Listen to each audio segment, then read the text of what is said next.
L'information de la nuit, c'est ce terrible drame dans le Pas-de-Calais. Une mère et deux de ses enfants sont morts dans l'incendie de leur maison. Deux autres ont pu être sauvés grâce à l'intervention d'un voisin. À ce stade, la piste criminelle n'est pas écartée. Sur place à Vingles, Manon Debu et Max Ragazzi. Ce n'est qu'au petit jour, une fois le feu éteint, que les pompiers ont pu extraire les corps de cette habitation. La nuit dernière, vers 4 h du matin, un violent incendie s'est déclenché dans cette maison de Vingles. Il a emporté une mère de 37 ans et ses deux filles de 9 et 16 ans.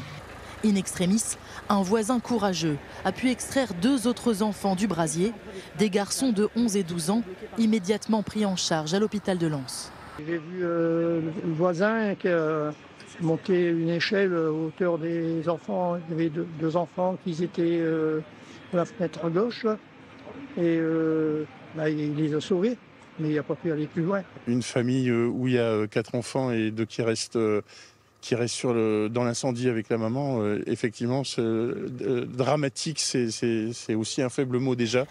Le père, travailleur de nuit, n'était pas présent au moment du sinistre. Il a été amené auprès de ses fils rescapés. Accidentel ou criminel, aucune piste n'est privilégiée. Le parquet de Béthune a ouvert une enquête pour destruction volontaire par incendie. L'habitation est complètement ravagée. Le rez-de-chaussée, l'étage, était totalement embrasé à l'arrivée des secours. Donc il est impossible pour nous, dans l'état actuel, de mettre une hypothèse sur un départ de feu à tel endroit ou tel endroit. Sur place, la police judiciaire mène des investigations sur cette famille, décrite comme discrète par des voisins sous le choc. Les enfants jouaient régulièrement dehors et donc forcément ça perturbe tout le monde. Ce qu'on a fait, c'est qu'on a accompagné notre fille, on lui a expliqué, on l'a accompagnée à l'école et on a pu s'entretenir avec la maîtresse pour expliquer un peu ce qui se passe pour qu'ils accueillent les enfants de la meilleure manière. L'intérieur de la maison réduite en cendres est inhabitable. La mairie a proposé au père et ses deux fils de les reloger au plus vite.